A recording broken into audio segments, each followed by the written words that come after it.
से वफा तूने तो हम तेरे हैं, ये जहां चीज है क्या, लौहो कलम वाह वाह तेरे वाह हैं। वाह। हजरात, मुझ पर आज इस जलसे में 3 जिम्मेदारियां हैं। एक जिम्मेदारी वो जो शरीयत के हवाले से मसलक ने दी है,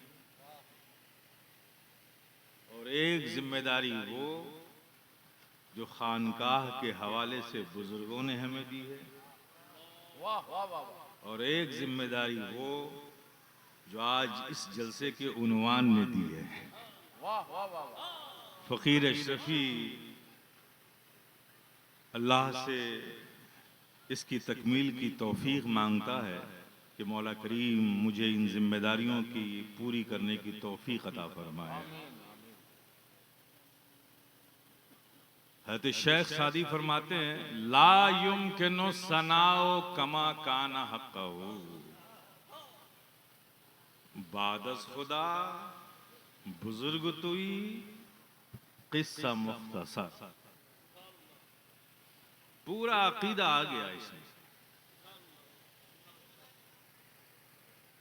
क्या फरमाया शेख सादी ने, ला युमकिनु, नामुमकिन ही नहीं है, मुश्किल नहीं है, ये नहीं कहा, मुमकिन ही नहीं है कि आका कोई आपकी तारीफ, आपका जैसा हक है उस हक के मुताबिक कोई आपकी तारीफ कर सके, ये मुमकिन ही नहीं।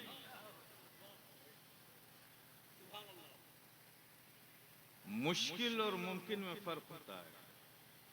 कोई चीज मुश्किल हो तो जद्दोजहद से हासिल की जा सकती है, और जो चीज नामुमकिन हो, कुछ भी कर लो, नामुमकिन मुमकिन नहीं बनता।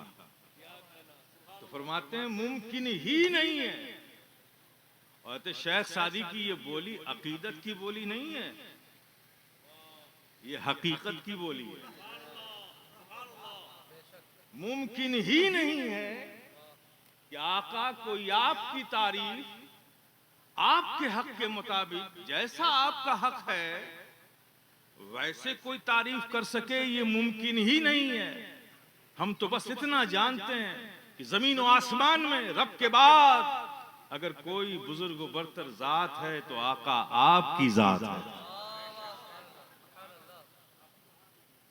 मैंने कहा ये अकीदत की बोली नहीं, हकीकत की बोली है।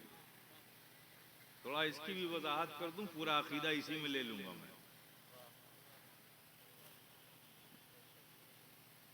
मुमकिन ही नहीं है, क्यों? इसलिए किसी की तारीफ उसके हक के मुताबिक, जैसा उसका हक है वैसी तारीफ करने के लिए जरूरत इस बात की है कि उसकी हकीकत को जाना जाए।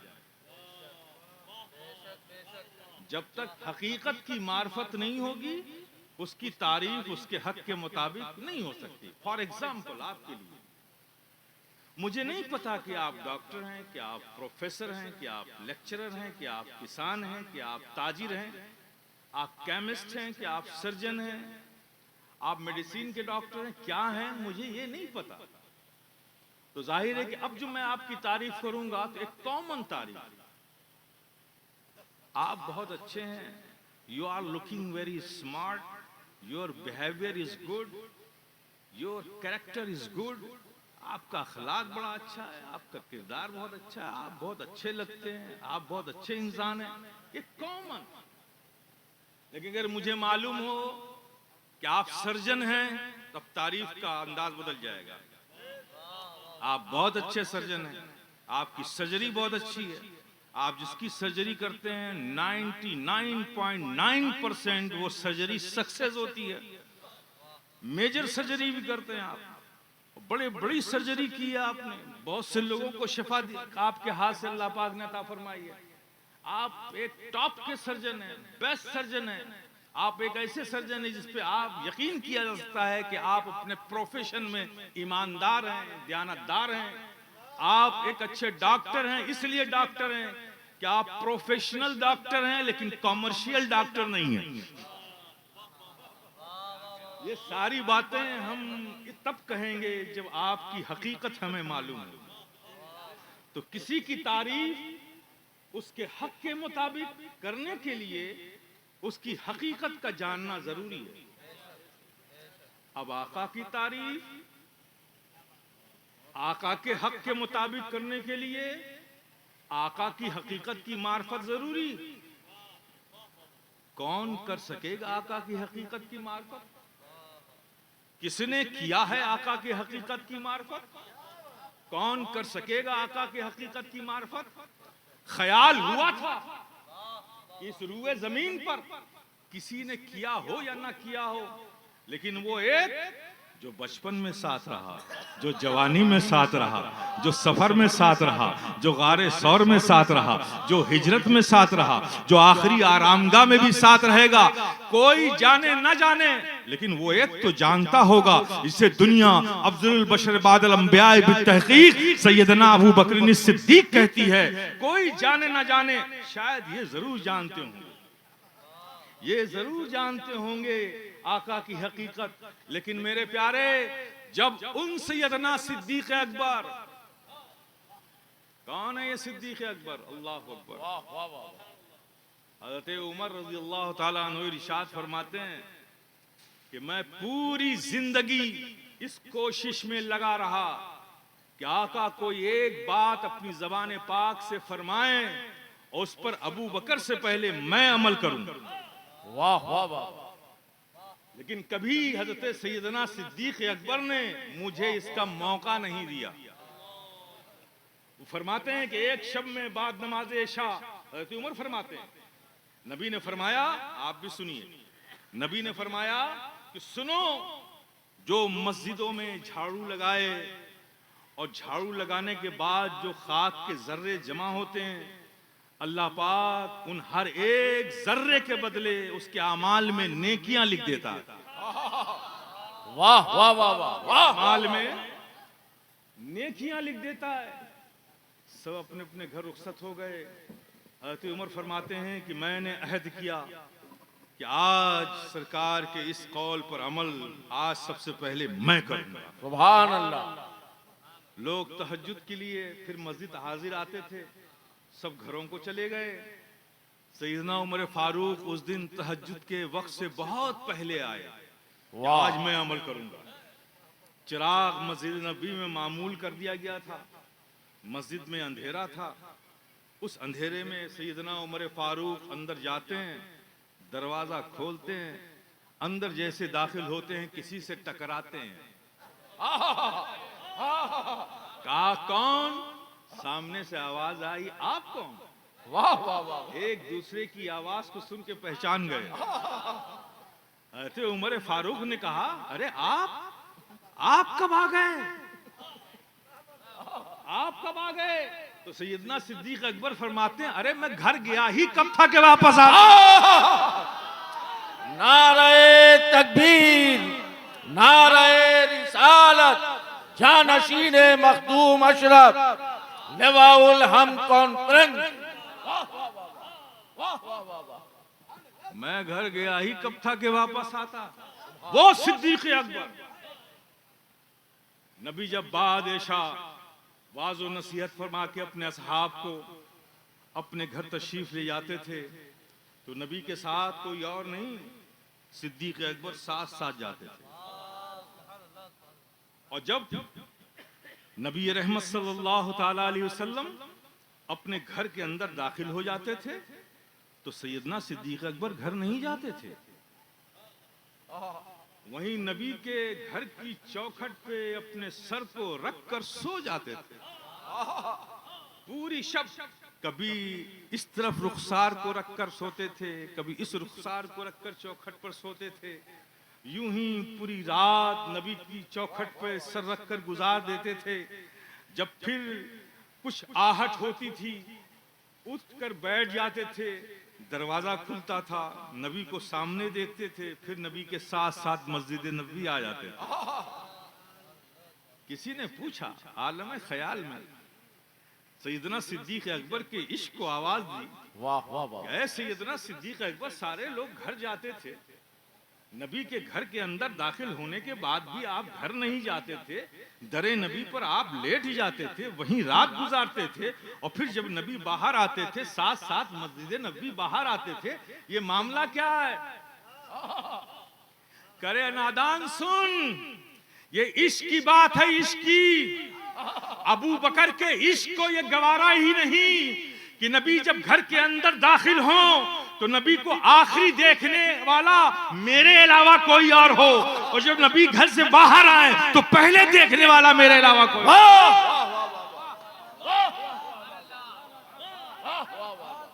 सुभान अल्लाह। ऐसे सिद्दीक अकबर, सुभान अल्लाह, सुभान अल्लाह। ऐसे सिद्दीक अकबर। ख्याल हुआ था कि रुए जमीन पर कोई जाने न जाने, ये जरूर जानते होंगे, लेकिन मेरे प्यारे, जब ऐसे सिद्दीक अकबर को नबी को ये कहते सुना, या अबा बकरिन लम यारफनी हकीकतन गैर रब्बी, ए अबू बकर तुम मेरे साथ रहे ज्यादा जरूर हो, बचपन में साथ रहे, जवानी में साथ रहे, सफर में साथ रहे, हिजरत में साथ रहे, आखिरी आरामगाह में भी साथ रहोगे, लेकिन ये ज्यादा साथ रहने से ये ना समझ लेना कि तुमने मेरी हकीकत भी समझ ली, तुमने मेरी हकीकत भी समझ ली। ए अबू बकर, मेरी हकीकत को मेरे रब के सिवा किसी ने नहीं जाना। ऐसे सिद्दीक अकबर से नबी फरमा रहे हैं, मेरी हकीकत को मेरे रब के सिवा। जुमलों पर तवज्जो दीजिएगा, नबी क्या फरमा रहे हैं? मेरी हकीकत को मेरे रब के सिवा किसी ने नहीं जाना। अब जरा रब के सिवा की एक लिस्ट जहन में तरतीब दीजिए। वाह वाह वाह वाह। आदम रब के सिवा, शीश रब के सिवा, नूह रब के सिवा, जकरिया रब के सिवा, दाऊद रब के सिवा, साले रब के सिवा, यूसुफ रब के सिवा, इब्राहिम रब के सिवा, इस्माइल रब के सिवा, अय्यूब रब के सिवा, यूसुफ रब के सिवा, ईसा रब के सिवा, मूसा रब के सिवा। ये सब रब के सिवा है ना, कोई रब तो नहीं है ना। आओ आका की बारगाह में चलते हैं। हुजूर आप भी तो रब नहीं है ना, आप भी तो रब के सिवा हैं। कहना क्या चाहते हैं? कहा यही तो कहना चाहता हूं कि मैं क्या हूं वो मैं भी नहीं जानता, वो तो सिर्फ रब जानता। वाह वाह वाह वाह।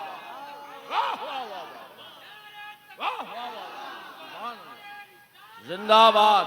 वाह वाह वाह वाह। जिंदाबाद। वाह वाह वाह वाह। ला युमकिनु सनाउ कमा काना कहो। वाह वाह वाह। बादस खुदा बुजुर्ग तुई किस्सा मुख्तसर। वाह वाह वाह। नबी की हकीकत की मार्फत कौन कर सकता है? वाह। हमको तो जो बताया गया बस वो हम तारीफ कर लेते हैं, अल्लाह पाक उसे कबूल कर लेता है, हमें बरकतें मिल जाती हैं। सुभान अल्लाह, सुभान अल्लाह। आप समझ गए? वाह। ये अकीदे की बात हो गई, इसे जहन में रखिए, जहन में रखिए। जितना भी हम नबी की बारगाह में अपने मोहब्बत के नजराने हम पेश करें, अब आप देखिए ना, आप दरूद पाक पढ़ते हो, हम आपसे कहेंगे दरूद शरीफ पढ़िए, तो आप क्या कहोगे? पहले जुमला अल्लाहुम्मा सल्ले। सुभान अल्लाह। रब फरमाता इन्नल्लाह व मलाइकतहु युसल्लूना अलन नबी या अय्युहल्लज़ीना आमनू सल्लू। ऐ ईमान वालो दरूद पढ़ो, रब हमसे कह रहा है। और पलट कर हम क्या कहते हैं? अल्लाहुम्मा सल्ले। वाह वाह वाह वाह। रब हमसे कहता है सल्लू, पढ़ो तुम। जवाब में हम क्या कहते हैं? अल्लाहुम्मा सल्ले, या अल्लाह तू भेज दे। यहां भी बात वही है, मौला हमें तेरे महबूब की हकीकत पता नहीं, वो तो तू सिर्फ जानता है, हम तो बस पढ़ रहे हैं, इसमें जो कमी रह गई है तू अपने महबूब की शायन शान इसे बनाकर अपने महबूब की बारगाह में भेज दे। अल्लाहुम्मा सल्ली अला सय्यिदना व मौलाना मुहम्मद व अला आलि सय्यिदना व मौलाना मुहम्मद कमा तुहिब्बु व तर्दा बि अन तुसल्ली अलैहि सलातुन व सलामुन अलैका या रसूलल्लाह सलातुन व सलामुन अलैका या हबीबल्लाह सलातुन व सलामुन अलैका या नबी अल्लाह। हजरात, अब इन किंतु परंतु बट लेकिन ई आ चू चुरा, अब इनके चक्करों में मत जाइए। जो चीज मुमकिन ही नहीं उस पर बहस ही मत कीजिए। जो चीज आपके इख्तियार ही में नहीं है उस पर बहस करना ही फजूल है, और बहस जो करे सिवाय गुमराही के कुछ हाथ लगने वाला भी नहीं है। वाह, कुछ चीजें हैं मेरे प्यारे जो मैं आपको आज बताना चाहता हूं, उसे ज़हन नशीं कीजिए। यकीनन अहले बैत की मोहब्बत आपकी आखिरत का सरमाया है, सुभान अल्लाह, नो डाउट।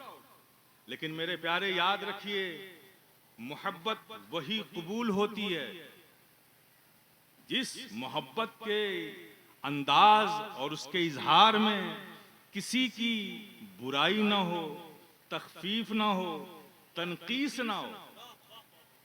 जिस मोहब्बत के इजहार से किसी की तनकीस हो, किसी पर तनकीद हो, वो फिर मोहब्बत नहीं होती, वो तनकीस होती है।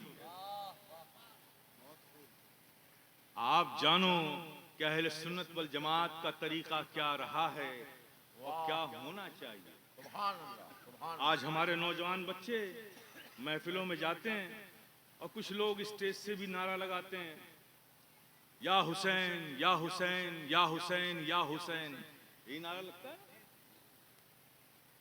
मैं पूरी जिम्मेदारी से कहता हूं, या हुसैन ये सुन्नियों का नारा नहीं है। वाह वाह, ये सुन्नियों का नारा नहीं है, ये रवाफिज का शियों का नारा है।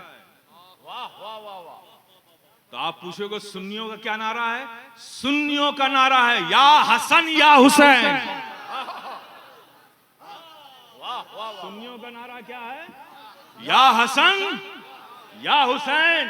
अरे जब नबी ने दोनों नवासों को अलग नहीं किया तो तुम क्यों अलग करते हो?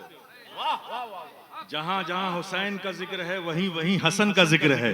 जहां जहां नबी ने हसन को कहा है वहीं वहीं हुसैन को भी कहा है। हसन और हुसैन जन्नती जवानों के सरदार हैं, हसन हुसैन जन्नत के फूल हैं। हर जगह नबी ने हसन और हुसैन को साथ साथ कहा है। तो जब नबी ने दोनों नवासों को अलग नहीं किया तो तुम क्यों अलग कर रहे हो? इसलिए मेरे प्यारे, मेरे अजीज बच्चों, लगाओ महफिलों में नारे, लेकिन नारों का तेवर ये होना चाहिए अब या हसन या हुसैन। वाह वाह वाह। ये सब इस्लाहात करो। आज वहाबियत और देवबंदियत से बड़ा फितना हमारे बीच राफजियत का फितना है। वाह वाह वाह वाह। ये बहुत दबे पांव हमारे घरों में घुस रहा है। वो नफरतों को बेअदब गुस्ताख बना के हमें गुमराह बना रहे थे, ये मोहब्बतों के साथ हमें गुमराह बनाने की कोशिशें कर रहे हैं। और मोहब्बत में ज्यादा फरेब होता है, मोहब्बत से ज्यादा इंसान धोखा खाता है। तो मेरे प्यारे, होशियार रहना, अपने असलाफ के तरीके को मत छोड़ना, अपनी अक्लों से फैसले मत करना, अपने उलमा और मशाइख के दिए हुए पैगामात पे अमल करना। यकीनन तुम यहाँ भी कामयाब होगे, वहाँ भी कामयाब होगे। नबी की हकीकत, अल्लाह अकबर। एक मिसाल और देता हूँ, हज़रत मौला अली मुश्किल कुशा इधर से आ रहे हैं, इधर से आ रहे हैं नबी, इधर से आ रहे हैं अली। करीब आए और कोई नहीं था। नबी मुस्कुराए, अली से पूछा, आए अली, तुमने मोहम्मदुर रसूलुल्लाह को कभी देखा है?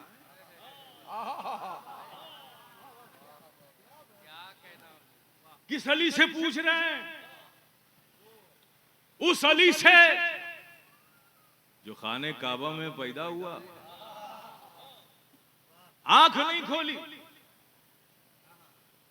दुनिया मचलती हुई तमन्नाओं और अरमानों के साथ मक्के जाती है, हरम पाक में मताफ में कदम रखती है, आंखें खोलकर जी भर के काबे को देखने की तमन्ना लेती है।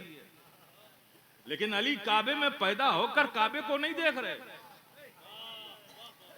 खानदाने बनु हाशिम के सारे बुजुर्ग आए, अली को हाथों में उठाया, अली की आंखें बंद, शोर मच गया कि अबू तालिब के घर एक ऐसा बच्चा पैदा हुआ है जिसकी आंखों में रोशनी नहीं है, नाबीना है। शोर मच गया, सब आए, खुश भी हुए, गम भी लेकर गए। सबकी गोदों में अली जा रहे हैं, बारी बारी आंख नहीं खोल रहे। आखिर में मुस्तफा जाने रहमत तशरीफ लाए, अली को गोद में लिया। जैसे ही मुस्तफा जाने रहमत की गोद अली को मिली, पट से आंखें खोल दी। ए अली, आपको कैसे पता कि ये गोद, ये आगोश किसी और की नहीं है? ये तो मुस्तफा जाने रहमत की गोद है। आपको कैसे पता?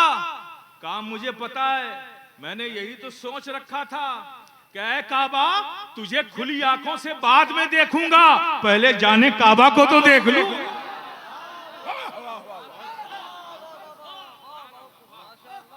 जाने काबा को देख लूं।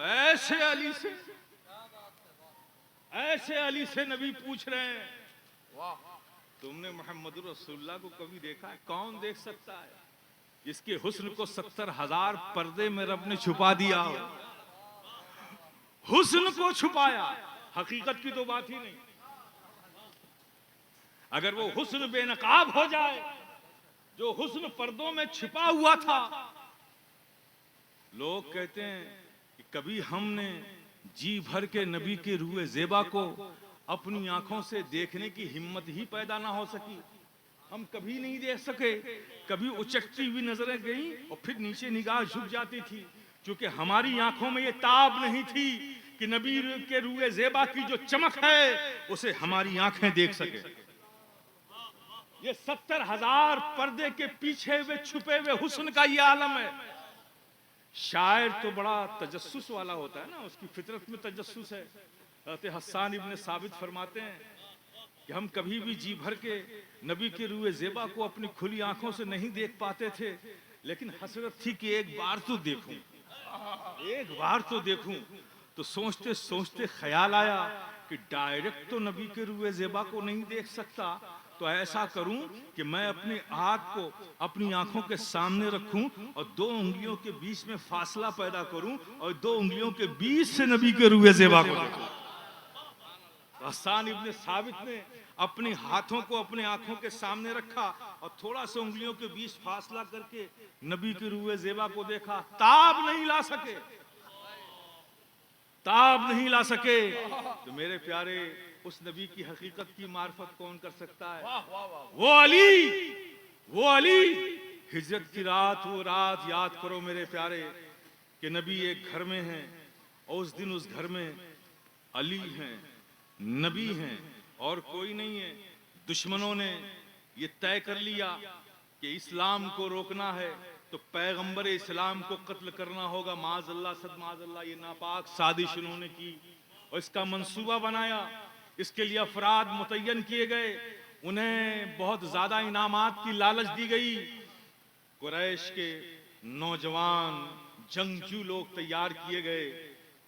उस घर को चारों तरफ से रात में मुहासरा कर लिया गया, मुहासरा कर लिया गया और ये इंतजार करने लगे कि रात थोड़ी और गहरी हो जाए ताकि लोग गहरी नींद सो जाएं तो हम घर में घुसें और नबी के साथ अपने टारगेट को अचीव करें, आपको शहीद करें।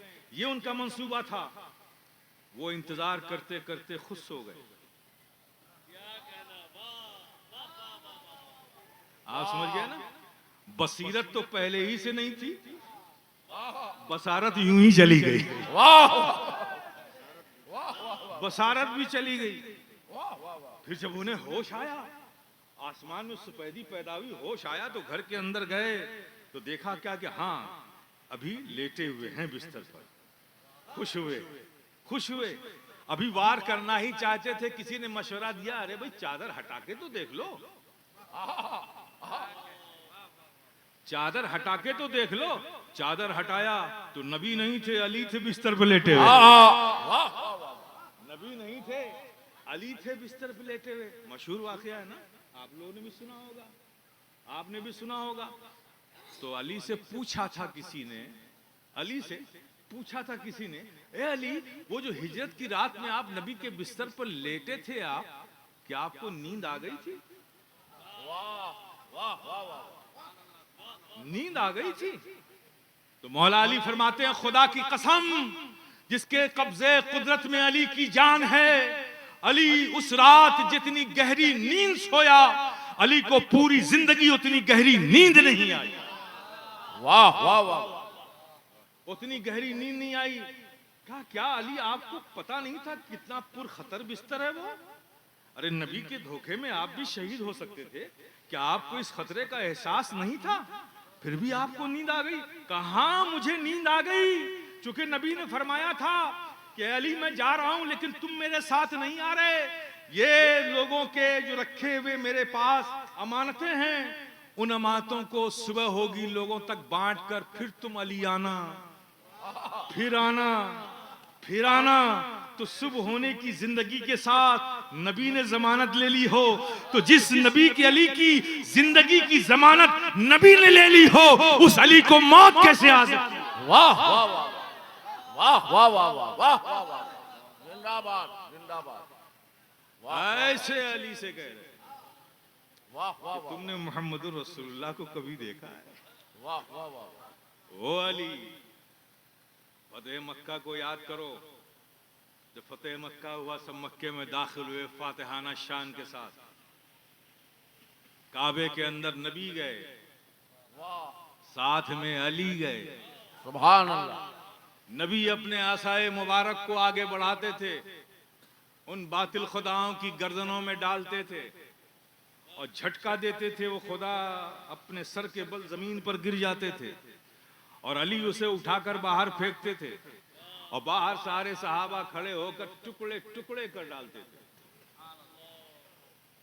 अब एक दो तो नहीं था ना, 365 थे। अब इसमें टाइम भी लगता है ना, छोटा गिरा, फिर उससे बड़ा गिराया गया, फिर उससे बड़ा गिराया गया, फिर उससे बड़ा गिराया गया। नबी सबकी गर्दनों में ऐसा डालते जा रहे हैं, गिराते जा रहे हैं, अली बाहर फेंकते जा रहे हैं, सहाबा उसके टुकड़े टुकड़े करते जा रहे हैं। एक बुत बहुत बड़ा था, नबी ने अपने आसा को बढ़ाया तो उसकी गर्दन तक नहीं पहुंचा। अब गिराना तो बड़े ही बुत को था, बड़े ही बुत को गिराना था ना। नबी ने फरमाया, अली जी हुजूर इधर आओ, मेरे शाने पर सवार हो जाओ और ये मेरा आसा लो, इस बड़े बुत की गर्दन में डालो, इसे खींच कर गिराओ। अली खिंचके, नबी आका मैं आपके शाने पर, आप मेरे शाने पर सवार हो जाइए, मैं आपको उठाता हूं, आप इस बड़े बुत को गिराइए। काली मैं तुम्हारे शाने पर सवार हो जाऊंगा तो तुम नबूवत के बार को उठा नहीं सकते। वाह वाह वाह, तुम नबूवत के बार को उठा नहीं सकते, इसलिए अली आओ तुम मेरे शाने पर सवार हो जाओ। वाह वाह वाह वाह वाह वाह। अली नबी के शाने पर, नबी ने उठाया, अली ने आसे से नबी के उस बड़े बुत को गिराया, उसे उठाकर बाहर फेंका। पूछने वालों ने पूछा, ऐ अली आप जब नबी के शाने पर थे आपको कैसा लगा? आपको कैसा लगा? कहा लगना उगना तो मुझे याद नहीं, कैसा लगा? मुझे तो बस ये याद है कि मैंने जब बुत को गिराया तो आसमान की तरफ जब नजर उठाकर देखा तो मैंने देखा जमीन से मैंने अर्श मुअल्ला देख लिया। नारे तकबीर, नारे रिसालत, जानशीन मखदूम अशरफ, लिवाउल हम कौन बुलंद। उस अली से नबी फरमा रहे हैं। तो बस मेरे प्यारे इस अकीदे को मजबूती के साथ पकड़ के रखो। ला युमकिनु सनाउ कमा काना हक़्क़हू, बादस खुदा बुजुर्ग तुई किस्सा मुख्तसर। जमीन व आसमान में खुदा के बाद अगर कोई बुजुर्ग बरतर जात है तो आका बस आपकी जात है। वाह वाह वाह। मजबूती से पकड़ के रखोगे ना, ये चेलों की बात तो छोड़ो, अगर इनका मास्टर जो आ जाएगा ना, वो मास्टर जिसे मिस्टर इबलीस कहते हैं, वाह वो बजाते खुद भी आ जाएगा ना, तुमने इसे मजबूती से पकड़ के रखा तो गुमराह नहीं कर पाएगा। वाह वाह वाह। मजबूती से पकड़ो मेरे प्यारे। अब मैं आता हूं आज के इस हिफ्ज के जो प्रोग्राम अभी दस्तारे हिफ्ज बच्चों के सरों पर रखा जाएगा। इन्होंने क्या हिफ्ज किया है मेरे प्यारे, वाह। किस चीज को महफूज किया है?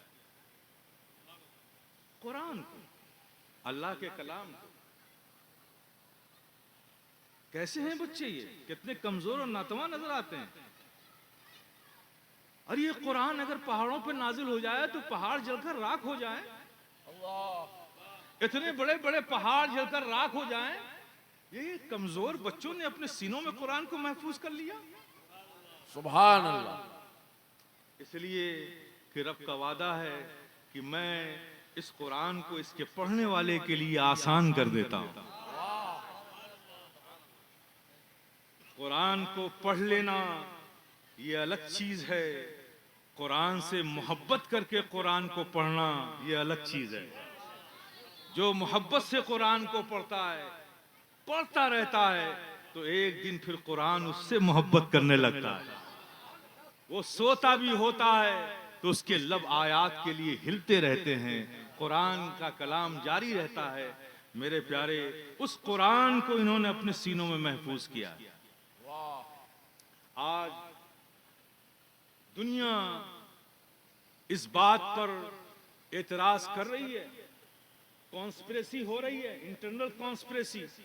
अभी कोर्ट में मुकदमात भी दाखिल किए गए हाई कोर्ट में कि बच्चों को 8th क्लास तक किसी भी दीनी मदरसे में भेजा जाए, ये उनके राइट्स के खिलाफ है।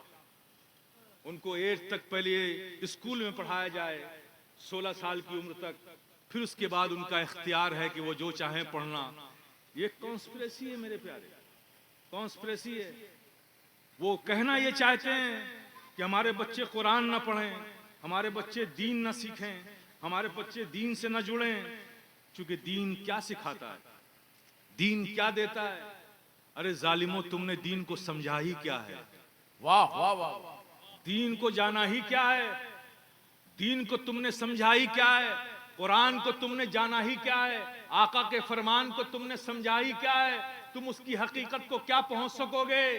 मेरे प्यारे, आओ मैं एनालिसिस करता हूं। स्कूल और कॉलेज में पढ़ने वाला बच्चा इंजीनियर बनता है, नो डाउट, बैंकर्स बनता है, नो डाउट, सिविल इंजीनियर बनेगा, इलेक्ट्रिकल इंजीनियर बनेगा, ऑटोमोबाइल इंजीनियर बनेगा, इलेक्ट्रॉनिक इंजीनियर बनेगा, सिविल इंजीनियर बनेगा, यही तो बनेगा, बैंकर्स बनेगा, आईएएस बनेगा, आईपीएस बनेगा, पीसीएस बनेगा, पीसीएस ये बनेगा, सर्जन बनेगा, फिजिशियन बनेगा, मेडिसिन का डॉक्टर बनेगा, गैस्ट्रोलॉजिस्ट बनेगा, न्यूरोलॉजिस्ट बनेगा, नेफ्रोलॉजिस्ट बनेगा, न्यूरोलॉजिस्ट बनेगा।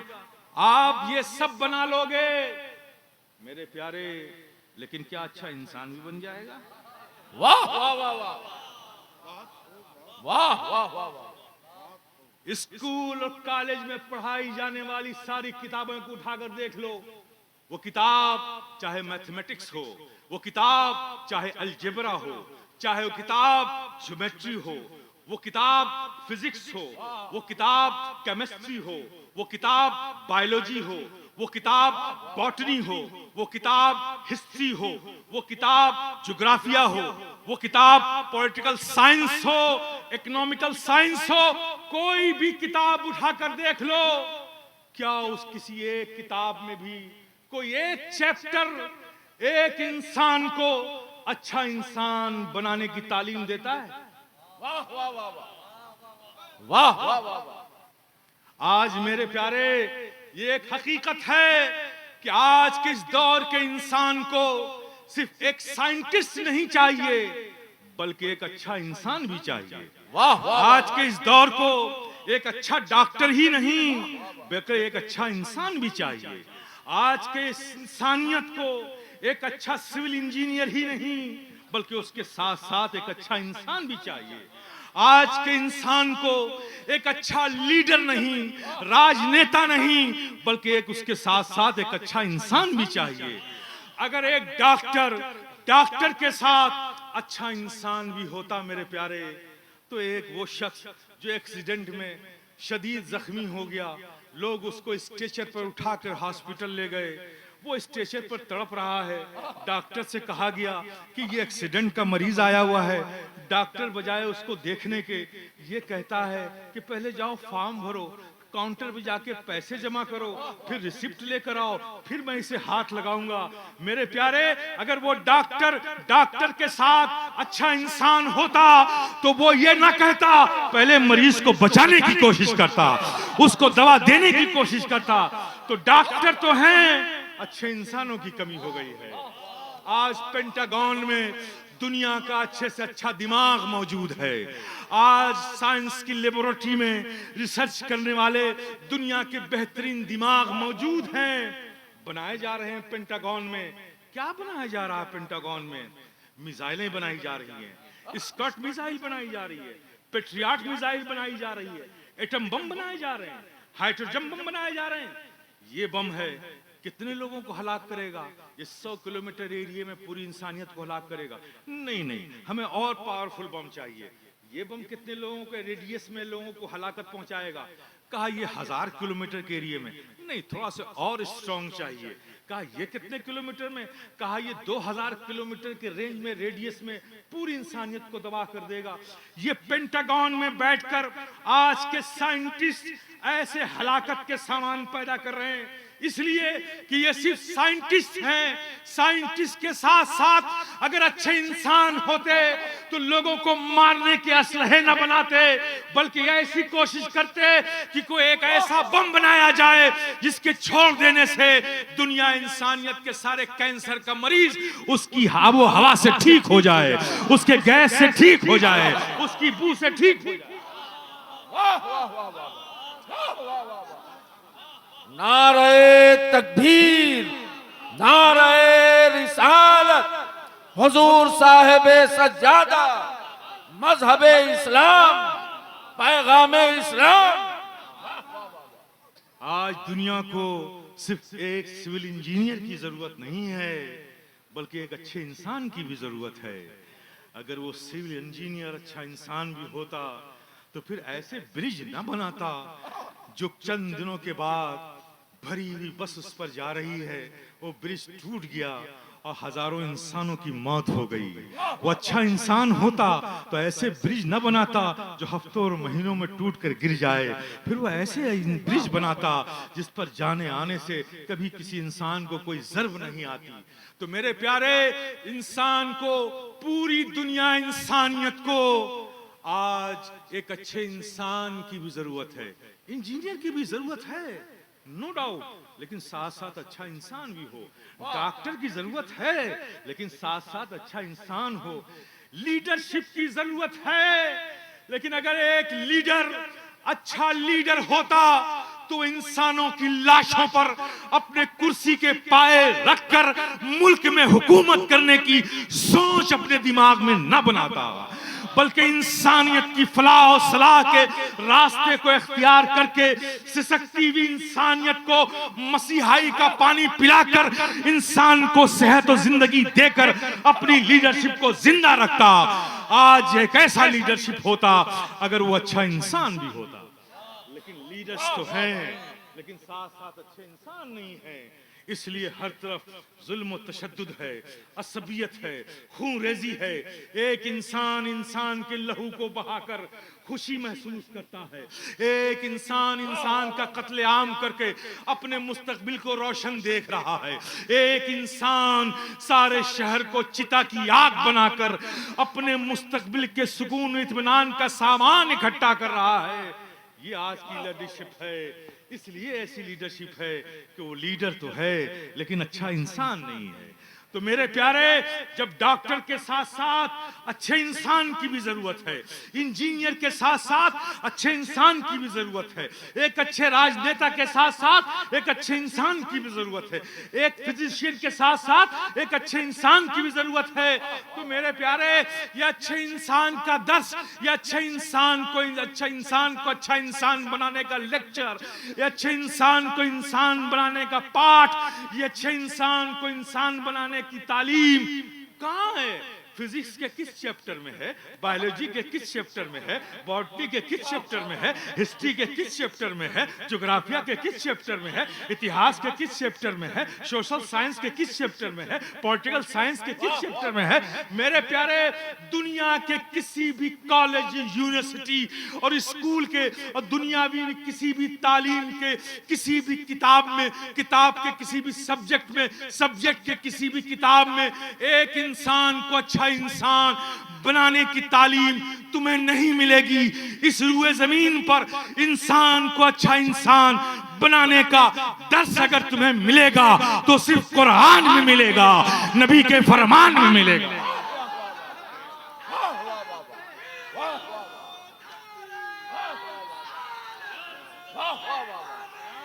जिंदाबाद जिंदाबाद, सुभान अल्लाह।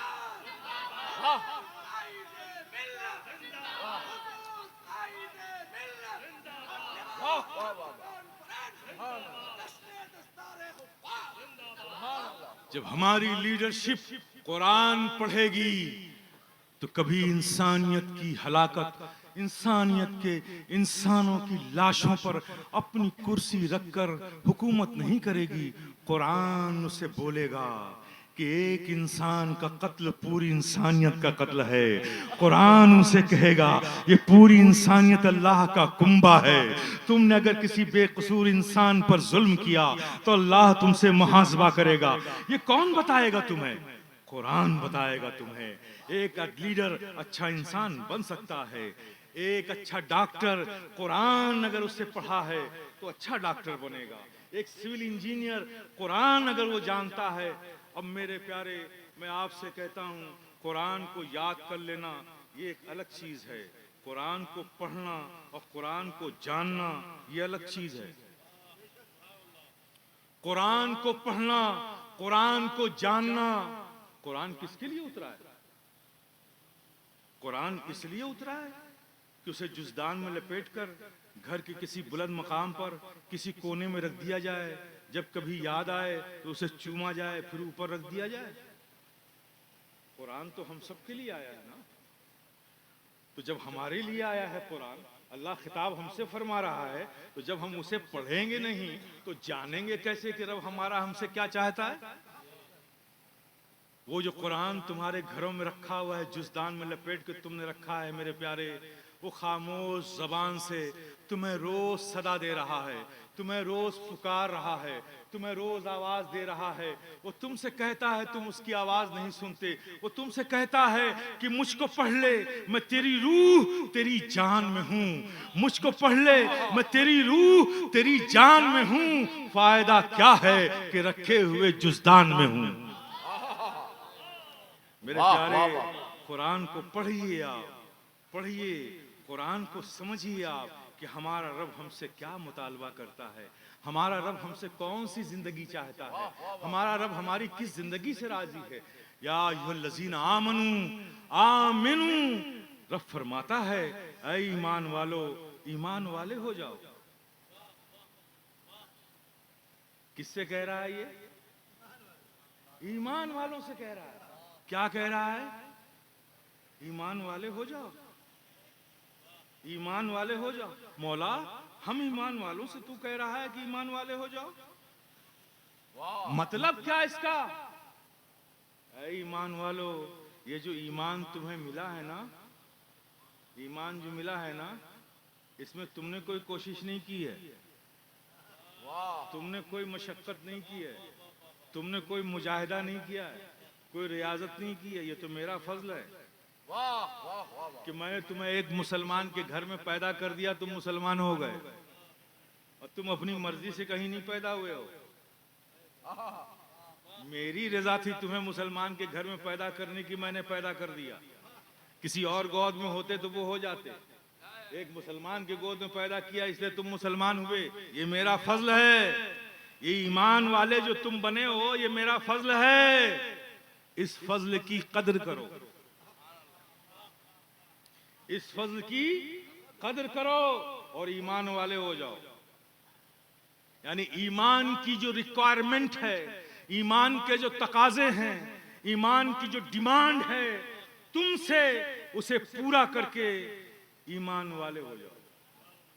ये ईमान कितना कीमती चीज है, कभी सोचा आपने? मादियत की दौड़ में, इसके रेस में हम इतने जुनून की हद तक डूब चुके हैं कि कभी कभी तो हमें अपना नाम भी याद नहीं रहता। मेरे प्यारे, ये ईमान को हम क्या समझेंगे? लेकिन मेरे प्यारे, ईमान को तुम्हारे डिसवैल्यू करने से ईमान की कदर और कीमत में कोई कमी नहीं आएगी। जिसकी फजीलत और जिसका मकाम अल्लाह ने मुकर्रर कर दिया है, उसमें कोई कमी क्या कर सकता है? तो मेरे प्यारे, ईमान कितना कीमती है इसे समझ लो। ईमान इतना कीमती है कि जहां कोई साथ नहीं देगा, वहां सिर्फ तुम्हारा ईमान तुम्हारे साथ होगा। वाह वाह वाह। मुझे बताओ, ये दुनिया के सारे रिश्ते, ये भाई बहन के रिश्ते, बाप बेटे के रिश्ते, माँ बेटे के रिश्ते, शौहर बीवी के रिश्ते, दादा पोते के रिश्ते, मामू भांजे के रिश्ते, कब तक? जब तक आप जिंदा हो तब तक। जिस्म से रूह निकल गई, लोगों ने कंधों पर उठाया, कब्र में डाला। मुझे बताओ, क्या माँ जाएगी वहां तुम्हारे साथ? बाप जाएगा तुम्हारे साथ? दोस्त जाएगा तुम्हारे साथ? बहन जाएगी तुम्हारे साथ? सारे रिश्ते तुम्हारी जिंदगी के साथ। जैसे ही तुम्हारे जिस्म से रूह निकली, सारे रिश्ते वही बाप जो नजरों से 10 मिनट के लिए ओझल हो जाओ तो बेचैन हो जाए, गली गली फिर फिर कर तुम्हें तलाश करे, वही माँ, उसकी ममता कि अगर तुम रात में पेशाब कर दो बिस्तर पर, माँ की आंख खुले कि मेरा बेटा नम बिस्तर पर लेटा हुआ है, तो खुद नम बिस्तर पर लेट कर तुम्हें सूखे बिस्तर पर सुला दे, वही माँ, उसकी ममता है।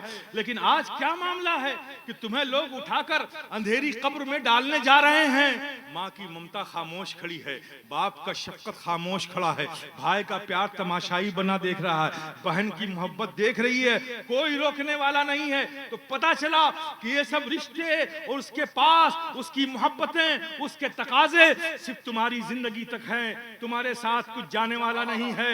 लेकिन कुर्बान जाओ इस ईमान के कि अगर तुमने दुनिया में इस ईमान को नहीं छोड़ा तो उस कब्र में सिर्फ और सिर्फ ईमान ही होगा जो तुम्हारे साथ जाएगा। वो तुम्हें अकेले नहीं जाने देगा, ईमान तुम्हारे साथ जाएगा।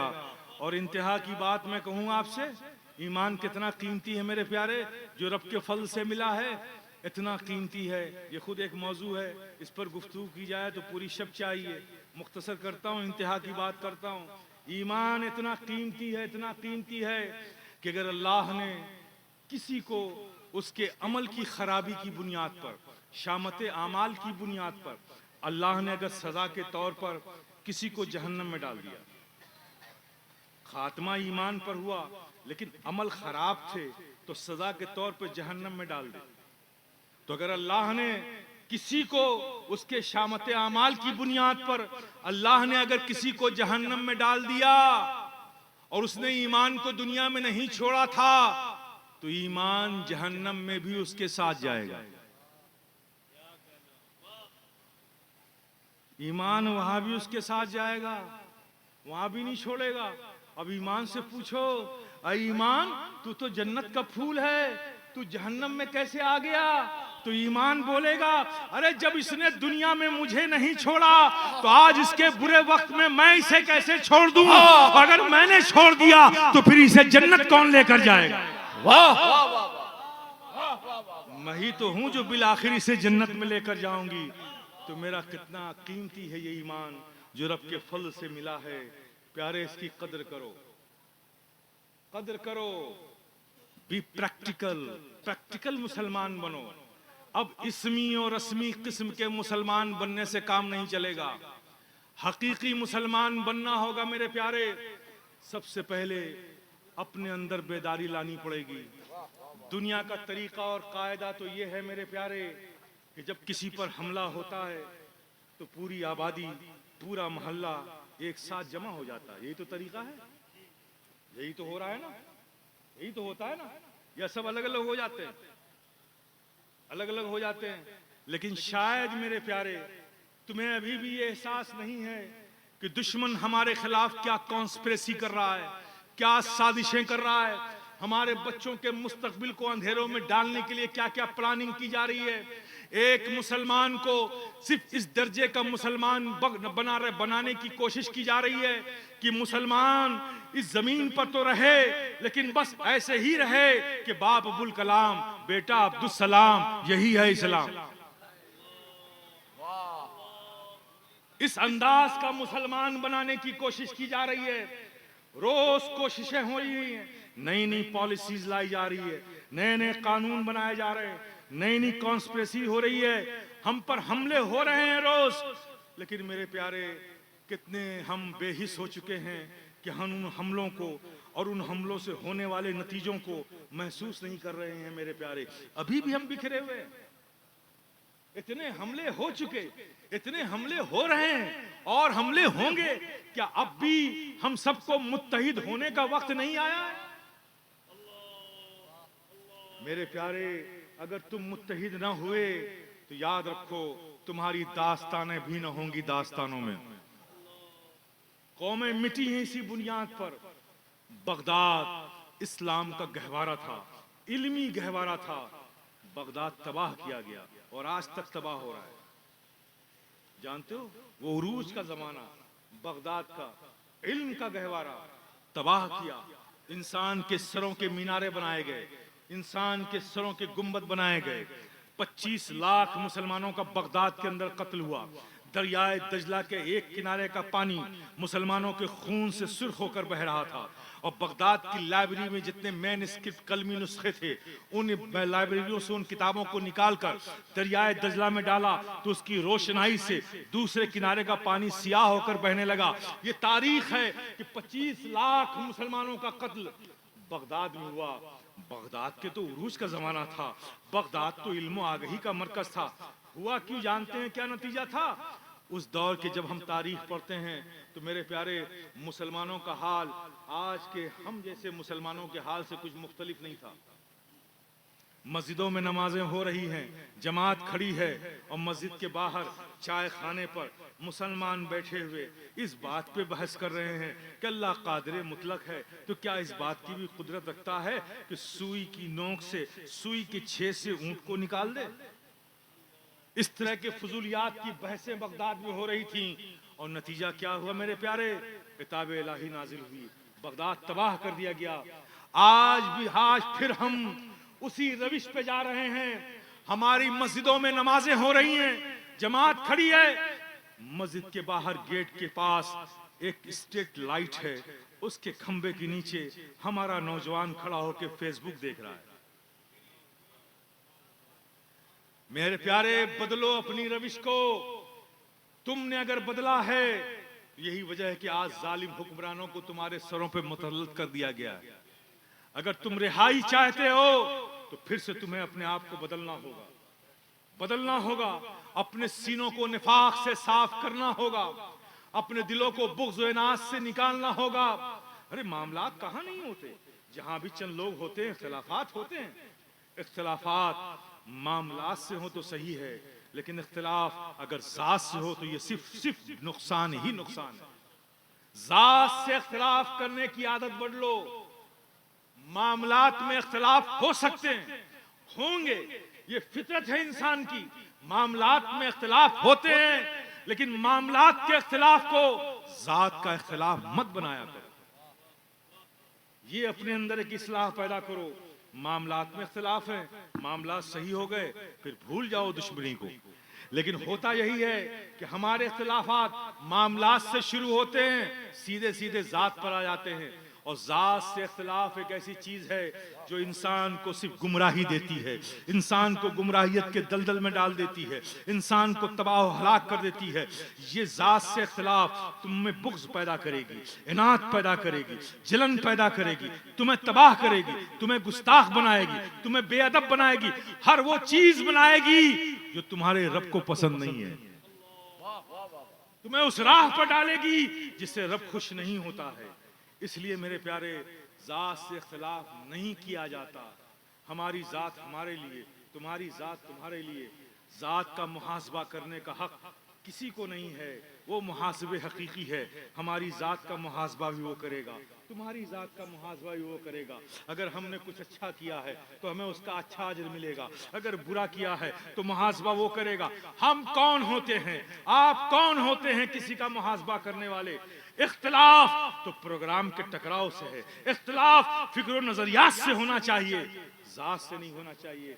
आज हम देखते हैं अपने उलमा की जमात में भी मसले से इख्तिलाफ शुरू होता है और मसले पर इख्तिलाफ 10 मिनट नहीं टिकता, फौरन जात पे इख्तिलाफ आ जाता है। हमें चाहिए कि अपनी इन रविश को हमें बदलना होगा मेरे प्यारे। आज भी अगर अजमतें और बुलंदी चाहते हैं आप तो अपने आप को बदलना होगा।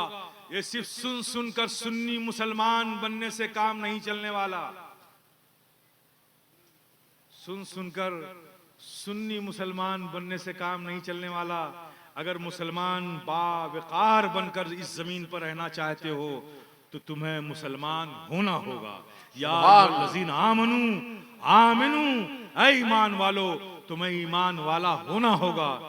कोई जरूरत नहीं है तुम्हें यह सोचने की कि दूसरा क्या हमारे बारे में सोचता है, हमारे बारे में क्या प्लानिंग करता है। बस मेरे प्यारे, तुम सिर्फ इतना सोच लो कि हम जो जिंदगी जी रहे हैं क्या उससे हमारा रब राजी है। वाह वाह वाह वाह। हर मुसलमान ये गौर करे, कुछ अमल करने से पहले, कुछ वो शुरू करने से पहले जो करना चाहता है कि जो काम हम करने जा रहे हैं हमारा उससे रब राजी होगा कि नहीं होगा। सिर्फ ये सोचे कि हम वो अमल कर रहे हैं वो कैसे मुसलमान हमें होना चाहिए जैसा मुसलमान हमारे आका हमें देखना चाहते हैं। हर मुसलमान ये सोचे कि हमें कैसा मुसलमान बनना है, ऐसा मुसलमान जैसा हमारे गौसे आजम हमें देखना चाहते हैं, हमारे ख्वाजे खाजगा हमें देखना चाहते हैं, हमारे कुतुबुद्दीन बख्तियार काकी हमें देखना चाहते हैं, महबूब इलाही हमें देखना चाहते हैं, मखदूम सिमना हमें देखना चाहते हैं। अगर ये सिर्फ सोचना शुरू कर दो मेरे प्यारे, तुम्हारी जिंदगी में इनकलाब आ जाएगा। तुम्हारी जिंदगी में आएगा तो तुम्हारे घर में इनकलाब आएगा, तुम्हारे घर में आएगा तो तुम्हारे मोहल्ले में इनकलाब आएगा। किसी में दुनिया की किसी भी तागूती ताकत में न कल ये कुव्वत थी न आज ये कुव्वत है, न सुबह क़यामत तक ये ताकत पैदा हो सकती है कि किसी मुसलमान के, किसी मोमिन के अज़्मो इरादे को कोई चैलेंज कर सके, कोई कमजोर कर सके। किसी बातिल में ये न कल कुव्वत थी, न आज है, न कल रहेगी। लेकिन शर्त ये है मेरे प्यार, मुसलमान हो जाओ, मुसलमान हो जाओ। तुम्हें किसी से डरने की जरूरत नहीं है मेरे प्यारे। जब मुसलमान अपने रब से डरना शुरू करता है तो फिर वो किसी से नहीं डरता। और आज हाल क्या है, आप सबसे डरते हो, है ना। डरने का मेयार तो इतना लो हो गया है आपका, डरने की हालत और आदत ऐसी हो गई है आपकी कि अगर किसी दिन घर के लोग किसी शादी में गए हो, आप घर में अकेले हो और अपने कमरे में आप लेटे हो, खिड़की भी बंद हो, पंखा भी बंद हो, दरवाजा भी बंद, पर्दा पड़ा हुआ है दरवाजे पे, आंख खुली तो देखा कि पर्दा हिल रहा है। अब बिल्कुल दुबके हुए बिस्तर पे लेटे हुए, पर्दा क्यों हिला है भाई, हवा तो आ नहीं रही। हिम्मत नहीं है कि जाकर देख लें, सुबह होने का इंतजार करते। आपके अपने ही घर के अपने ही दरवाजे का पर्दा आपको डरा रहा है। ये डरने का स्टेज हो गया आपका मेरे प्यारे। इसलिए हुआ ये कि तुमने खुदा से डरना छोड़ दिया, तुमने अपने रब से डरना छोड़ दिया, इसलिए जमाना तुम्हें डरा रहा है। रब से जो डरते हैं ना उनके साथ अगर कोई जानवर भी होता है ना तो उससे भी सब डरते हैं, वो किसी से नहीं डरता। राबिया बसरी का वाकया सुना, हज़रत राबिया बसरी का?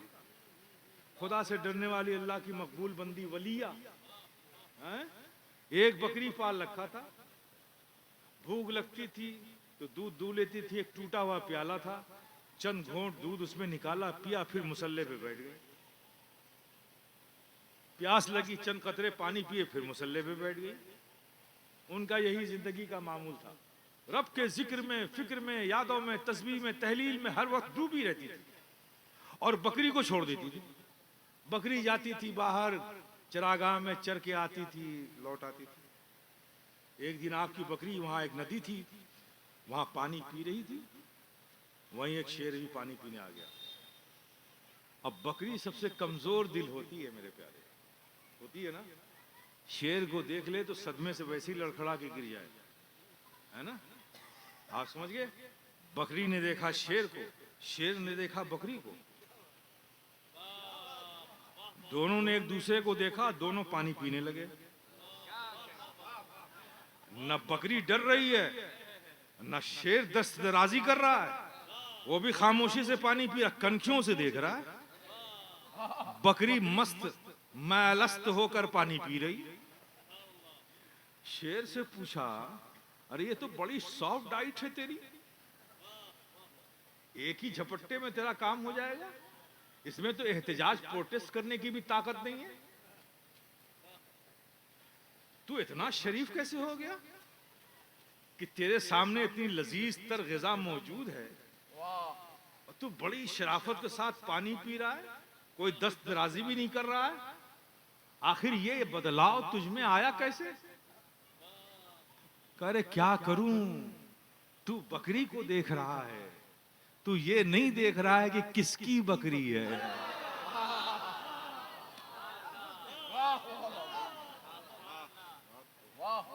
यहां बात बकरी की नहीं है, ये किसकी बकरी है? उसकी बकरी है जो रब से डरने वाली है। किसकी है ये मैं देख रहा हूं। बकरी से पूछा, तुझे खौफ क्यों नहीं आया? शेर को देखकर तुझे खौफ क्यों नहीं आया? उसने तो ये देखा कि किसकी बकरी है, इसलिए दस्तदराजी नहीं की, लेकिन तुझे खौफ क्यों नहीं आया? कहा मैं उसकी सोहबत में रहती हूं जो सिर्फ अल्लाह से डरती है। तो जो अल्लाह से डरता हो वो किसी से नहीं डरता। तो मेरे प्यारे, जो अल्लाह से डरता हो उसकी सोहबत में कोई जानवर रहे वो भी किसी से ना डरे। तुम तो अल्लाह के बंदे, चुने हुए बंदे हो। तुम आम बंदों की तरह रूए जमीन पर सिर्फ एक बंदे नहीं हो, तुम अल्लाह के मुंतखब बंदे हो। कुंतुम खैरा उम्मतिन उखरिजत लिन्नास, तुम ही बेहतरीन उम्मत हो जिसे लोगों से निकाला है। तुम सिर्फ बंदे नहीं हो, सिर्फ उम्मत नहीं हो, खैर उम्मत हो। खैर उम्मत का ताज अल्लाह ने तुम्हारे सरों पे रखा है। तुम सिर्फ एक इंसान नहीं हो, खैर इंसान हो, एक उम्मत नहीं हो, खैर उम्मत हो। तो मेरे प्यारे, अगर तुम भी रब से डरना शुरू कर दो, जमाना तुम्हारे कदमों में नजर आएगा मेरे प्यारे। फिर किसी भी इत्तेहाद की तरगीब और तहरीक चलाने की जरूरत नहीं, किसी भी किरदार के हुस्न को अच्छा किरदार बनाने की तहरीक चलाने की जरूरत नहीं, फिर किसी भी मुबल्लिग को स्टेज पर खड़े होकर मस्जिद में आओ नमाज पढ़ो ये कहने की भी जरूरत नहीं पड़ेगी। अपने भाइयों के साथ हुस्न सलूक रखो, किसी को कहने की जरूरत नहीं पड़ेगी। अफू दरगुजर के मामलात को अपनी आदत बनाओ, ये किसी भी खतीब को कहने की जरूरत नहीं पड़ेगी। अगर तुमने सिर्फ एक काम कर लिया, रब से डरना शुरू कर दिया, रब से डरना शुरू कर दिया, तो ये सारी खूबियां तुम में खुद ब खुद पैदा होने लगेंगी। मेरे प्यारे, अपने रब को याद करो। एक दिन यौम हिसाब आएगा, हम सबको हिसाब देना है। कितने इनामात हैं मेरे प्यारे। वो नमाज जो आज हमारे नौजवानों को बोझ लगती है, ला हौल वला कुव्वत इल्ला बिल्लाहिल अलील अज़ीम। मेरे प्यारे बच्चों, अजीजों, ये कितनी बड़ी नेमत अल्लाह ने हमको अता फरमाई है। ये गिफ्ट है अल्लाह की जानिब से। क्या है? गिफ्ट है, गिफ्ट जिसे तुम बोझ समझ रहे हो। अल्लाह के प्यारे हबीब जब मेराज की शब गए थे, मुलाकात हुई, पूछा महबूब क्या लाए हो, क्या लाए? अत्तहियातो लिल्लाहि वस्सलवातो वत्तय्यबातो। महबूब ने फरमाया था, मौला तेरी बंदगी लाया हूँ, तेरी सना लाया हूँ, तेरी अताअत लाया हूँ। तो रब ने फरमाया कि महबूब हम खुश हुए, सलामती हो तुम पर। तो अल्लाह के प्यारे हबीब ने क्या फरमाया? वअला इबादिल्लाहि सालिहीन, सिर्फ मुझ पर ही नहीं मेरे साले बंदों पर भी सलामती हो। बंदों का, हम गुलामों का जिक्र आया ना, कहाँ आया? कुर्बे खास में आया। वहां अल्लाह के प्यारे हबीब ने, हमारे आका ने हम गुनहगार बंदों को याद किया ना। फिर जब वो मुलाकातें हुई, राज़ो नियाज की बातें हो गई, फिर महबूब जब ज़मीन पर आने लगे तो अल्लाह ने फरमाया, महबूब जब तुम आए थे तो तुमने साले बंदों का भी जिक्र किया था ना, अपनी उम्मत का भी जिक्र किया था। तो जा रहे हो ना अपनी उम्मत की तरफ, तो ये मेरी तरफ से गिफ्ट लेते जाओ, ये नमाज का तोहफा मेरी तरफ से लेते जाओ। मेरे प्यारे, जात जितनी अजीम होती है उसकी गिफ्ट से उतनी ही इंसान को रिस्पेक्ट भी करता है, मोहब्बत भी करता है। प्यारे बताओ, ईमान से अल्लाह से ज्यादा अजीम, अल्लाह से ज्यादा बड़ा, अल्लाह से ज्यादा अजमत वाला, कुदरत वाला हमारी नजर में कोई दूसरा हो ही नहीं सकता। तो ये उसकी दी हुई गिफ्ट है, इसकी तो ताजीम भी हमें करना चाहिए और इससे मोहब्बत भी हमें करना चाहिए। और देखो फायदे कितने। आप देखें आज हमारे दिलों पर, ये जो भाई के दिलों में भाई से मोहब्बतें कम हो गई, वजह जानते हैं क्या? बाप के दिलों में बेटों के लिए बेलोश शफकतें न रहीं, बेटे के दिलों में बाप के लिए वो अजमतें इज्जतें न रहीं, पड़ोसी का ख्याल न रहा, माँ के दिलों में वो, बेटे के दिलों में माँ के लिए वो इज्जत न रही। ये जो हमारा कल्चर बन गया है, एक भाई एक छत के नीचे, एक माँ एक बाप, एक माँ की कोख से पैदा होने वाले 3 बच्चे, तीनों भाई हैं, लेकिन तीनों भाई आपस में राजदार नहीं हैं। अपनी बातें तीनों एक दूसरे से छुपाते हैं और गैरों से शेयर करते हैं। ये आज हमारी सोसाइटी की हालत है। एक छत के नीचे रहकर भी हम भाई से कोई बात नहीं बताते, न बताना चाहते, हाँ गैरों से जरूर बता देते हैं। ये हमारे माशरे का हाल है। ये सब हुआ क्यों? इसलिए हुआ कि हमारे कल्ब पर नजासतों की कसाफत आ गई है। कल्ब की जो रूहानियत है, उसकी जो रोशनी है, वो कसाफत में दबी हुई है, वो नजासत से दबी हुई है। और ये रोशनी मोहब्बत की, ये रोशनी उल्फत की, ये रोशनी अफवो दरगुजर की, ये सब रूह और रूहानियत से पैदा होती है। वो रोशनी को जब हमने गुनाहों की नजासत से दबा दिया तो वो रोशनी हमारी जिंदगी के अमल में नजर नहीं आती। भाई का भाई से इख्तिलाफ, बहन के बेटे का बाप से वो प्यार नहीं, बेटे के दिलों में बाप के लिए वो अजमतें नहीं। आज हमारे समाज और माशरे की हालत क्या है कि किसी को किसी पे एतमाद नहीं। ये सब इसीलिए है कि हमारे कल्ब पे कसाफतें गुनाहों की आ गई हैं। तो मेरे प्यारे, इस तनाजुर में भी आप नमाज को देखो, ये नमाज कितनी अजीम नेमत है हमारे लिए। अल्लाह के प्यारे हबीब आका और मौला इरशाद फरमाते हैं कि जब कोई बंदा मस्जिद में नमाज के लिए हाजिर आता है और खड़ा होता है और अल्लाह अकबर कहना ही चाहता है, कहा नहीं अभी, कहने वाला है, तो अल्लाह फरिश्ते को हुक्म देता है, जाओ ये बंदा मेरी बारगाह में हाजिर हो रहा है, इसने अपने आप को पाक रखा, अपने कपड़े को पाक रखा और वजू करके नमाज के लायक अपने आप को बनाया। इसके इख्तियार में जो कुछ था इसने कर लिया, लेकिन इसके अंदर जो नजासतें हैं ये उसे नहीं निकाल सकता। तो फरिश्ते जाओ, मुश्पाक की बारगाह में हाजिर हो रहा है, तो इसके जाहिर और बातिन दोनों पाक होने चाहिए। इसके अंदर जितने गुनाह की नजासतें हैं सब इससे निकाल कर अलग कर लो। सारी नजासतें इसके सीनों से निकाल कर इससे अलग कर लो। फरिश्ता आता है, इससे पहले कि वो अल्लाह अकबर कहे उसके अंदर की सारी नजासतें निकाल कर अलग कर लेता है, गठरी में बांध के रख देता है। अब वो बंदा जाहिर तो पाक पहले ही था, रब के फल से फरिश्तों ने उसे बातनी तौर पे पाक कर दिया, सारे गुनाह की नजासतें उससे अलग कर ली। वो पाक होकर उस पाक की बारगाह में हाजिर हुआ, अल्लाह अकबर कह के हाथ बांध लिया। नमाज मुकम्मल किया। जब नमाज की तकमील हो गई, पढ़ चुका नमाज, तो फरिश्ते ने रब की बारगाह में हाजिर होकर कहा, मौला तेरे हुक्म से मैंने इसके गुनाह की नजासतों को, इसके गुनाहों को इससे अलग किया था। अब ये नमाज से फारिग हो गया, अब इन नजासतों का क्या करूं? ये जो गुनाह इसके इससे अलग किए थे, अब इसका क्या करूं? तो रहमत इलाहिया मुस्कुरा उठती है और फरिश्ते से कहती है, ए फरिश्तों, जब इससे अलग कर लिया है तो अलग ही रहने दो। वाह वाह वाह वाह वाह वाह वाह, अलग ही रहने दो। कुरान ने इसी तरह इशारा किया है, इन्ना सलात तन्हा अनिल फहशाए वल मुनकर। ये नमाज बड़ी अजीम नेमत है मेरे प्यारे। अब जरा गौर करो, फजर में नमाज पढ़ ली, सारे गुनाह बाहर। अब जो फजर और जोहर के दरमियान में अगर कुछ खता गुनाह हो गई, जोहर पढ़ी वो बाहर। जोहर असर के दरमियान में कुछ खता हो गई, असर पढ़ी वो बाहर। असर और मगरिब के दरमियान कुछ गुनाह हुए, मगरिब पढ़ ली वो बाहर। मगरिब और इशा के दरमियान अगर कुछ खता हो गई, इशा पढ़ ली वो बाहर। इशा पढ़ गई, जब तुम सोए गोया मौत की आगोश में गए और अल्लाह ने उस हालत में तुम्हारी रूह को तलब कर लिया, तुम्हारी रूह परवास कर गई, तो बोलो इशा पढ़ के सोए थे, बैलेंस में गुनाह था कि सवाब?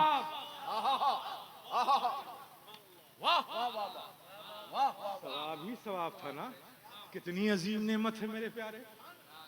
अगर इस तरह से रब की बारगाह में नमाज पढ़ पढ़ के अपने गुनाहों को साफ करते जाओ, तो मेरे प्यारे ये दिल पर जमी हुई गुनाह की कसावतें एक दिन ऐसी साफ हो जाएंगी, फिर मोहब्बतें भी पैदा हो जाएंगी, फिर अखलाक भी पैदा हो जाएगा, फिर मरब्बतें भी पैदा हो जाएंगी, अफू दरगुजर की आदतें भी पड़ जाएंगी मेरे प्यारे। लेकिन करने की जरूरत है। सुन सुन के सो जाने से कोई इनकलाब नहीं आएगा, सुनकर कुछ करने की जरूरत है। शुरू करो मेरे प्यारे, कहीं से शुरू करो, कहीं से शुरू करो, शुरू करो, कहीं से शुरू कर दो। मैं तो कहा करता हूं कि दिन के उजाले से नहीं शुरू करते, रात के अंधेरे ही से शुरू कर दो। शुरू तो करो मेरे प्यारे। रात में सो रहे हो, चलो यहीं से शुरू कर दो। अभी जाओगे रात में सोने के लिए, जाओगे सोने के लिए, सोगे, बस यहीं से शुरू कर दो। सोचो, मैं सोने जा रहा हूं। मेरे आका भी तो आराम फरमाते थे। तो आका जब आराम फरमाने जा रहे होते थे तो उससे पहले क्या करते थे? वजू फरमाते थे। चलो आज मैं भी वजू करके सोऊं। मेरे प्यारे यहीं से शुरू कर दो। तुम आका की सुन्नतों पर सोना शुरू कर दोगे तो इस फकीर अशरफी गदाए जिलानी का विजदान बोलता है कि रब की रहमत, उसकी मशीयत तुम्हें बेदार होना भी सिखा देगी, तुम्हें जिंदगी गुजारना भी सिखा देगी। यहीं से शुरू कर दो। वजू करके सो और रब से दुआ करो कि मौला तेरे महबूब की सुन्नत पे सो रहा हूं, तेरे फर्ज की अदायगी के लिए फजर में तू मुझे उठा देना, बेदार कर देना, ताकि मैं फिर वजू करके तेरी बारगाह में हाजिर हो जाऊं। मेरे प्यारे यहीं से शुरू करो, शुरू करो। शुरू करने की जरूरत है। ये हाफिज कुरान, अभी वो आप हसीन मंजर बच्चों के सरों पे दस्तार हिफ्ज रखी जाएगी, वो आप देखेंगे। अब ये बच्चे वो बच्चे नहीं रहे, वो उनकी अजमतें बढ़ गई हैं, है ना। एक कुरान को एक कपड़े के जुज़दान में रखो मेरे प्यारे, रखते हो ना, वो जुज़दान पुराना हो गया। पुराना होने के बाद आपने नया जुज़दान चढ़ा दिया, लेकिन वो जो पुराना जुज़दान हुआ, क्या आप उसे यूं ही फेंक देते हो? नहीं फेंकते ना। क्या कहते हो कि ये कपड़ा कुरान मुक़द्दस से काफी दिनों तक लगा रहा, यानी कुरान से इसका ताल्लुक, इसको मस होता रहा, टच रहा, ये तो उसे भी तुम एहतराम की नजरों से देखते हो, उसे भी चूमते हो, उसे फेंकते नहीं हो। तो तसव्वुर करो मेरे प्यारे, वो एक कपड़ा है, बेजान सी चीज है, सिर्फ कुरान से लगा रहा, मुंसलिक रहा, तो तुम उसकी भी ताजीम करते हो। अब वो बच्चा जिसके सीने में पूरा कुरान महफूज है, तो तुम्हारे लिए कितना बाइस ताजीम और तकरीम होगा। तो मेरे प्यारे, अगर तुम इन बच्चों को ताजीम और तकरीम की नजरों से देखोगे, ये सोचकर ये बच्चा सिर्फ बच्चा नहीं है, बल्कि ये वो बच्चा है जिसके सीने के अंदर कुरान रखा है, सीने के अंदर कुरान रखा है। तकरीम की नजरों से देखोगे वाह। तो मेरे प्यारे तुम्हारे हर हर लम्हे के देखने पर लम्हे ब लम्हा अल्लाह पाक तुम्हारे अमल में नेकियों में सवाब लिख देगा। अब इनकी शान ये है। और इन बच्चों से भी मैं कहूंगा, मेरे अजीज बच्चों, अल्लाह के फजल से अल्लाह ने तुम्हारे लिए आसानियां फरमा दी कि पूरा कुरान तुम्हारे सीनों में महफूज हो गया। दुआ भी करता हूं कि अल्लाह पाक तुम्हारी जिंदगी की आखिरी सांसों तक अल्लाह अपने फजल से, अपने महबूब पाक के सदके, अपने महबूबीन के सदके कुरान तुम्हारे सीनों में महफूज रहे। लेकिन मेरी भी तुम्हारी भी जिम्मेदारी है मेरे प्यारे, जिस कुरान को तुमने अपने सीनों में उतारा है उसे जब जब मौका मिले 24 घंटे में कई बार उस कुरान को लब पे लाते रहो, उसे पढ़ते रहो, तकरार करते रहो। जब भी खाली बैठो इधर उधर की बातें मत सुनो, कुरान पढ़ते रहो। इतना पढ़ो कि कुरान से तुमको मोहब्बत हो जाए।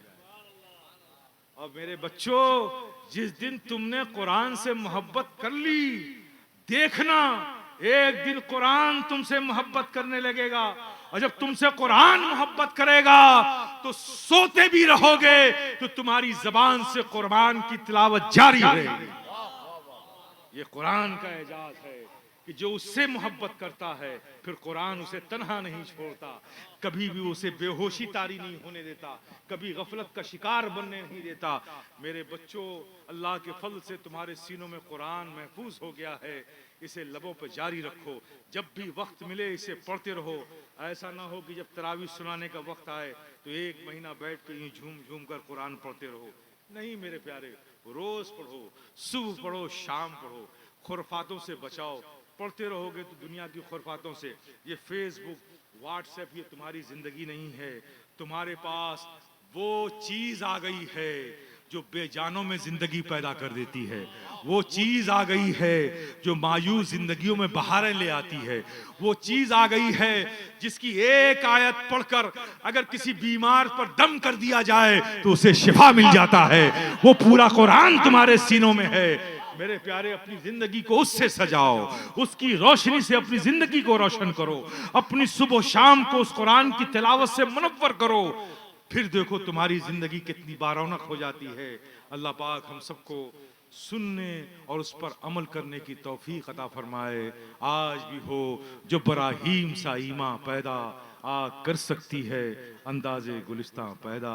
व आखिरु दावाना अनिल हम्दुलिल्लाहि रब्बिल आलमीन।